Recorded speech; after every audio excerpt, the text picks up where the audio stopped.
Muito boa tarde, Rodrigo. Prazer imenso, é uma honra pelo convite e falar sobre um assunto que eu acho de extrema importância, né? Liderança. Principalmente que nós estamos escassos de bons líderes, não somente no Brasil, mundialmente falando. E dentro dos provedores de internet é um assunto para ser observado com muito carinho. Porque os provedores de internet, eles começaram, foram crescendo, eles foram indo, né?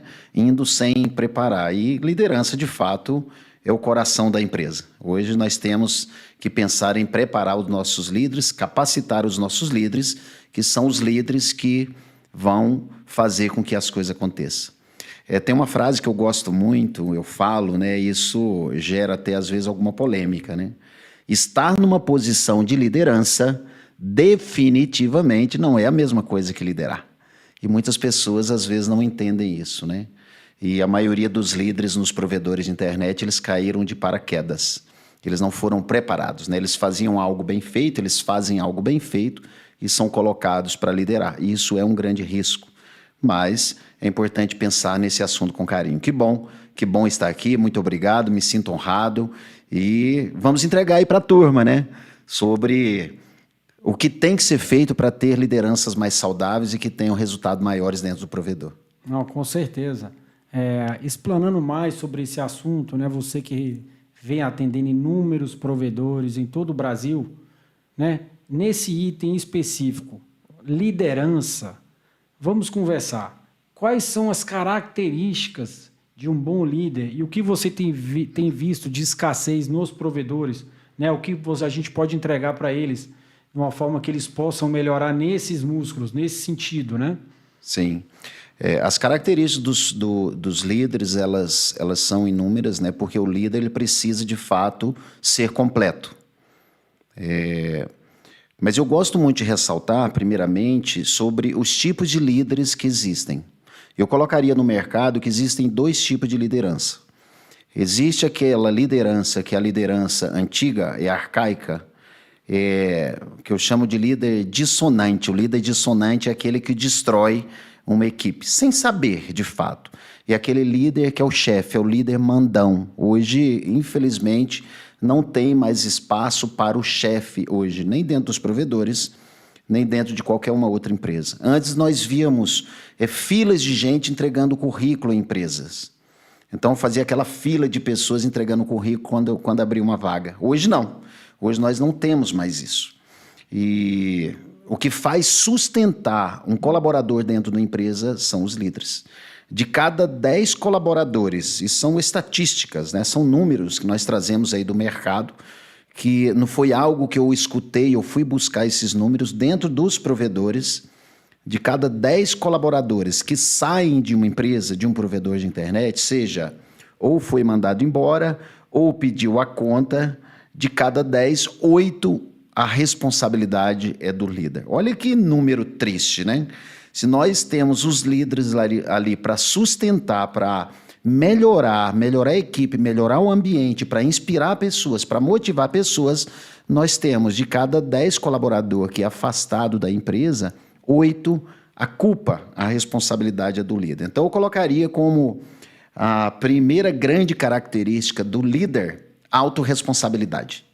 Porque o líder ele precisa ser autorresponsável. Se ele não for autorresponsável, se ele continuar dentro da empresa culpando os outros, culpando a situação, culpando o ambiente, botando a culpa no externo, ele não vai evoluir. Então eu colocaria como uma primeira, não seria mais importante no meu ponto de vista, mas como uma primeira grande característica de um líder ressonante, porque o líder ressonante é o líder que o mercado quer, não o líder dissonante. O líder dissonante, o chefe, aquele que impõe, aquele que bota medo, aquele que destrói a equipe, aquele que deixa a equipe desarmonizada, esse o mercado não quer. E esse não tem mais lugar no mercado. Agora o líder ressonante, aquele líder que inspira, aquele que é inspirador, aquele que sabe se comunicar, aquele que entende de gente, entende de pessoas, sim. Esse é o líder que nós precisamos no mercado, aquele líder que lidera principalmente, por exemplo. Então, a grande característica que eu colocaria nesse momento, a autorresponsabilidade. O líder precisa ser autorresponsável e assumir, inclusive, riscos calculáveis, é claro, né? Então, uma grande característica que eu colocaria aqui. Ótimo, é muito boa a explanação, né? É bom a gente escutar isso e aprender bastante, né? A gente está sempre aprendendo e a gente sabe hoje o quanto é caro uma mão de obra, né? Você contratá-la, né, e mantê-la é muito caro. Então, é você ter esse número de que cada 10, 8 é responsabilidade do líder, né? Que aconteceu, não soube conduzir, não soube criar um ambiente, né? Enfim, não soube liderar para realmente atingir as suas metas, realmente vamos dizer, um número muito alarmante, né? E aí eu te faço a nova pergunta. O que os provedores precisam fazer para entregar a melhor experiência, pelo menos arrumar a casa, pelo menos, nessa parte, quando a gente fala, a gente olhando para dentro, deixar os processos bem redondos, né? Deixar as pessoas satisfeitas. Quais são os insights e qual é a experiência que você pode passar aí para os provedores? É importante entender sobre esses números aí, né, que você falou, de cada 10, 8 é de responsabilidade do líder. Nós precisamos entender o seguinte: é um líder que contrata, é um líder que treina, ou que deveria treinar, é o líder que inspira, é o líder que acompanha, é o líder que delega e acompanha. Nós vemos muitos líderes aí delargar. Delargar não é a mesma coisa que delegar. Delegar é você treinar didaticamente, fazer, mostrar que é possível e acompanhar. Então, o líder, ele precisa... A primeira coisa que ele precisa fazer de uma forma excelente é contratação. Porque a maioria dos problemas dentro do provedor, e quando você falou o quanto é caro hoje mão de obra, a mão de obra hoje, sim. É o que há de mais importante dentro de uma empresa, é o capital humano, e é o que há de mais caro também, se é o mais importante. É o capital mais importante, é o capital mais valioso, é o capital humano. Então, a primeira coisa que o líder precisa, né, que os provedores precisam observar é contratação. E como que os provedores, a maioria, contratam atualmente? Eles contratam por currículo, ou por indicação, ou contratam parente. Tudo isso pode acontecer também. É importante a pessoa ter habilidade, ter um currículo. Eu não vejo problema nenhum contratar parente. Eu gosto muito de empresa que contratam família, que ajuda o próximo, né?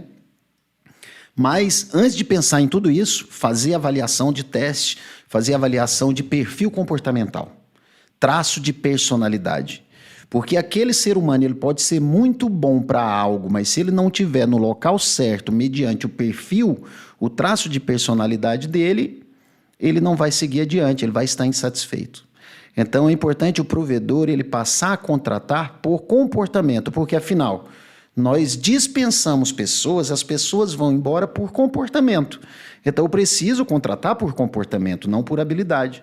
A gente observa tantos profissionais maravilhosos no mercado, trocando de provedores, vai para um provedor, não dá certo, vai para outro, não dá certo, vai para outro, não dá certo. Porque, às vezes, ele até tecnicamente ele é muito bom, mas o comportamento dele para aquele setor não é adequado. Então, o primeiro ponto é contratar por traço de personalidade, por perfil comportamental. Isso existem várias ferramentas aí no mercado, né, para fazer isso. Ou seja, tem que ser uma ferramenta. Perfil comportamental não é achismo. Não é achar, eu tenho muita experiência em contratar, eu já dou uma olhada para o cara, eu já sei se ele vai dar certo ou não. Isso é achismo. É traço de personalidade, porque a personalidade é carregada nas células nossas. E, juntamente com isso, né, o que precisa fazer com o líder? Então, o líder vai contratar, ele precisa estar preparado para contratar e ele precisa estar preparado para conduzir pessoas. E para estar preparado para conduzir pessoas, eu vou colocar aqui uma outra característica do líder. E essa talvez seja a mais importante. O líder precisa de inteligência emocional, ter capacidade de se autoliderar. Porque o ser humano que ele não se autolidera, ele não lidera ninguém. Ele não vai conseguir liderar uma pessoa. Então, é onde que, dependendo do estado interno que o líder está, a comunicação dele, o gesto, a sua linguagem não verbal, ela vai afastar o liderado. Famoso body language. Exatamente. E quando você falou, Rodrigo, sobre o custo do colaborador, isso se torna mais alto quando existe rotatividade de colaborador. Então é importante os provedores pensarem nisso, é importante os líderes pensarem nisso. Eu sei que quando eu falo isso, dói no líder. Porque dói em mim também, eu como líder, falar isso. Né? Que nós somos responsáveis pelas pessoas que não continuam dentro da nossa empresa. Olha que coisa. E quando a gente fala em custos, esse custo ele vai muito além do que a gente imagina. E até é um desafio calcular, porque você imagina a seguinte situação. Você contrata alguém, mesmo ele sendo bom. Aí você precisa de alguém para treiná-lo, não é isso? Você precisa treiná-lo. Normalmente nós não fazemos isso. Nós colocamos a pessoa, tem um bom currículo, é isso que você vai fazer. Pode sentar aí e deixa a pessoa ir aprendendo sozinho. Mas nós precisamos treiná-lo aí, pelo menos dependendo da pessoa, dependendo do perfil, pelo menos 3 meses. Nós contratamos uma pessoa, nós temos esse tempo de treinamento, que aquele colaborador ele está tendo custo, né, entre aspas, e ele não está produzindo, pelo menos com 100% dele. Aí a gente coloca ele para trabalhar, aí de repente a gente vê que não é a pessoa que nós imaginávamos que era. Aí a gente precisa dispensar aquela pessoa. Se você vai dar um aviso, durante aquele aviso aquela pessoa não pode treinar outra. E ela também não vai estar com os 100% que ela estava, que já não era os 100%. Ou seja, ela não está com os 100% dos 70% que ela estava oferecendo para a empresa. Então eu tenho uma pessoa que não está produzindo, que já vai embora. Aí eu preciso contratar uma outra pessoa que não vai estar produzindo no início. E eu preciso de uma outra pessoa para treinar aquela que está adentrando ali. Então eu tenho 3 pessoas que não estão produzindo dentro da empresa. Então o custo disso aí eleva muito. Então... Não, e ainda tem que colocar isso na conta, né? Exatamente. A mobilização interna para poder, vamos dizer, fazer um alinhamento mínimo para aquela pessoa começar a produzir, né, dentro da estaca do anterior que está saindo, não é verdade? Isso mesmo. Então, isso leva um tempo, e tempo hoje é dinheiro, fora os insumos que gasta, fora, às vezes, até material, né, que foi desperdiçado pelo colaborador não saber. E, novamente, eu trago a responsabilidade para o líder. Uma outra característica, eu falei 2 características aqui, autorresponsabilidade, inteligência emocional, aí é onde entra uma outra característica do líder, do verdadeiro líder ressonante, né, que é empatia. O líder precisa ser empático. E empatia, algumas pessoas confundem empatia como achar que sente o que o outro sente. Empatia é você ter a capacidade de perceber que o outro ser humano é diferente, que o tempo do outro ser humano é diferente, que o jeito do outro ser humano é diferente, que dentro do perfil dele, ele aprende de forma diferente, como, por exemplo, tem pessoas que aprendem mais ouvindo você falar, tem outras pessoas que aprendem mais você mostrando, tem outras pessoas que aprendem mais fazer aquilo que faz ou estão mais motivados quando você ajuda ele, inclusive, a ter projeto pessoal. Tem pessoas que trabalham mais motivadas quando o líder consegue mostrar um plano de carreira dentro do provedor, porque o provedor de internet tem plano de carreira. Só que os colaboradores não sabem, e às vezes os líderes não sabem. Eu sei que tem muitos provedores aqui nos assistindo que... a pessoa começou ali como atendente, hoje é gerente, ou o próprio dono de provedor, que começou ali sozinho, né, fazendo uma instalação, dividindo na internet, hoje é dono de provedor. Então, o provedor, sim, tem plano de carreira. Então, para diminuir também a rotatividade, mostrar para o colaborador que ele tem plano de carreira, que ele pode crescer, que nós vamos abrir novas unidades e ele pode se tornar gerente daquela unidade. Tudo isso é fazer a pessoa visualizar. Isso, novamente, papel do líder. E o líder com empatia, o líder sendo empático, o líder tendo um entendimento daquele ser humano, de como ele funciona, ele vai conseguir conduzir esse ser humano para fazer o melhor de si. Ou seja, extrair os 130% dos colaboradores, que é isso que nós queremos. Nem é só 100% que nós queremos, né?